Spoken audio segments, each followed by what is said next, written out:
Imamat 7. Inilah Taurat tentang persembahan penebus salah. Inilah persembahan Maha Kudus. Di tempat mereka menyembelih persembahan bakaran, mereka harus menyembelih persembahan penebus salah dan haruslah darahnya dipercikan ke sekeliling mezbah.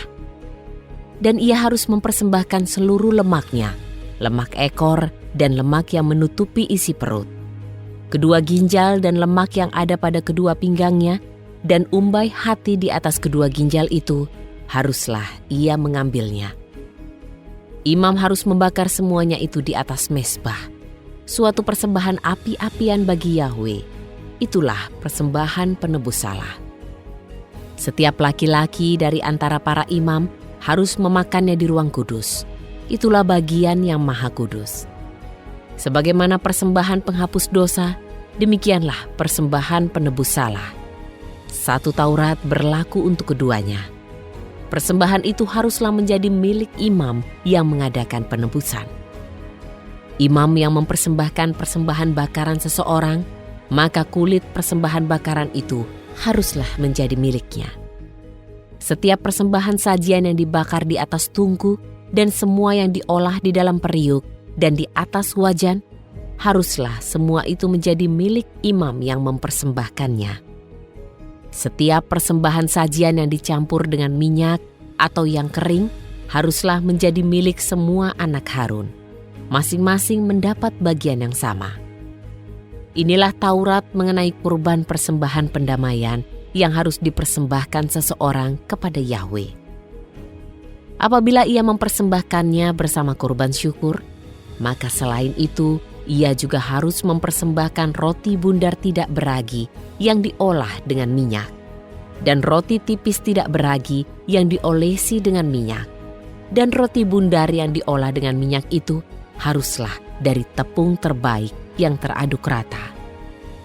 Di samping itu, ia harus mempersembahkan roti beragi persembahannya bersama kurban persembahan syukur dari persembahan pendamaiannya. Dan dari semuanya itu, ia harus mempersembahkan satu dari seluruh persembahan, yaitu persembahan unjukan yang dikhususkan bagi Yahwe. Dan haruslah itu menjadi milik imam yang memercikan darah persembahan pendamaian itu. Daging kurban persembahan syukur dari persembahan pendamaiannya haruslah dimakan pada hari kurban itu dipersembahkan, dan janganlah menyisakan sedikit pun daripadanya sampai pagi hari. Apabila kurban persembahannya adalah persembahan nazar atau persembahan sukarela, maka haruslah dimakan pada hari ia mempersembahkan kurbannya. Pada keesokan harinya, jika ada yang tersisa daripadanya, itu pun haruslah dimakan. Tetapi pada hari ketiga, apa yang tersisa dari daging kurban itu harus dibakar dengan api. Apabila ada daging kurban persembahan pendamaian yang masih dimakan pada hari ketiga, maka hal itu tidaklah berkenan, dan orang yang mempersembahkan itu tidak akan diperhitungkan. Hal itu akan menjadi kejijikan baginya, dan orang yang makan daripadanya harus menanggung kesalahannya. Daging yang menyentuh sesuatu yang najis tidak boleh dimakan. Daging itu harus dibakar dengan api. Mengenai daging itu, setiap orang yang tahir boleh memakannya. Ketika seseorang dalam keadaan najis memakan daging kurban persembahan pendamaian yang merupakan bagian Yahwe, maka orang itu harus dilenyapkan dari bangsanya. Apabila seseorang menyentuh apa saja yang najis, baik kenajisan dari manusia atau kenajisan dari hewan atau kenajisan dari setiap hewan yang merayap, dan ia memakan daging korban persembahan pendamaian yang merupakan bagian Yahwe, maka orang itu harus dilenyapkan dari bangsanya.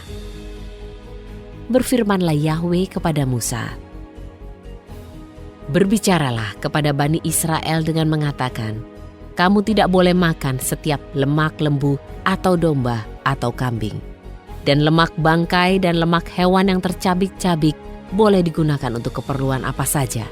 Namun kamu sama sekali tidak boleh memakannya.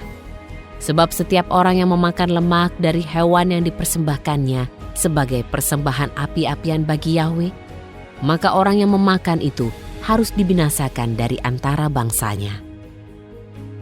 Dan di seluruh tempat kediamanmu, kamu tidak boleh makan darah apa saja, baik burung ataupun hewan. Setiap orang yang makan darah apa saja, maka orang itu harus dilenyapkan dari bangsanya. Berfirmanlah Yahweh kepada Musa, "Berbicaralah kepada Bani Israel dengan mengatakan, seseorang yang membawa kurban persembahan pendamaian bagi Yahweh, haruslah ia membawa sendiri kurban khususnya kepada Yahweh dari segala persembahan pendamaiannya itu. Tangannya sendiri harus membawa masuk segala persembahan api-apian Yahweh. Lemak pada dadanya haruslah dibawa bersama dadanya itu untuk diayun-ayunkan sebagai persembahan ayunan di hadirat Yahweh. Kemudian imam harus membakar lemak itu di atas mezbah sebagai dupa. Tetapi dadanya harus menjadi milik Harun dan anak-anaknya. Kamu harus menyerahkan kepada imam paha kanan persembahan unjukan dari kurban persembahan pendamaianmu. Seorang anak Harun yang mempersembahkan darah persembahan pendamaian dan lemak, maka paha kanan itu harus menjadi bagiannya.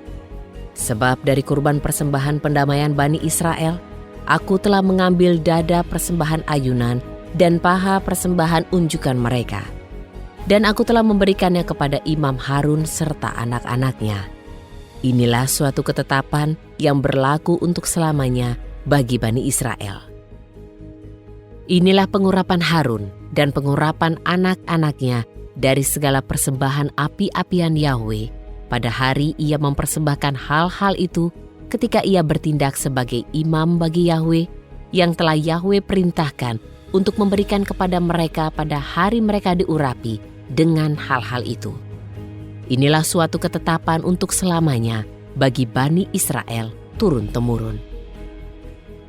Itulah Taurat untuk persembahan bakaran, untuk persembahan sajian, untuk korban penghapus dosa, untuk persembahan penebus salah, untuk persembahan pelantikan, dan sebagai kurban persembahan pendamaian yang telah Yahweh perintahkan kepada Musa di Gunung Sinai pada hari-hari di mana Yahweh memerintahkan Bani Israel untuk mempersembahkan persembahan mereka kepada Yahweh di padang gurun Sinai.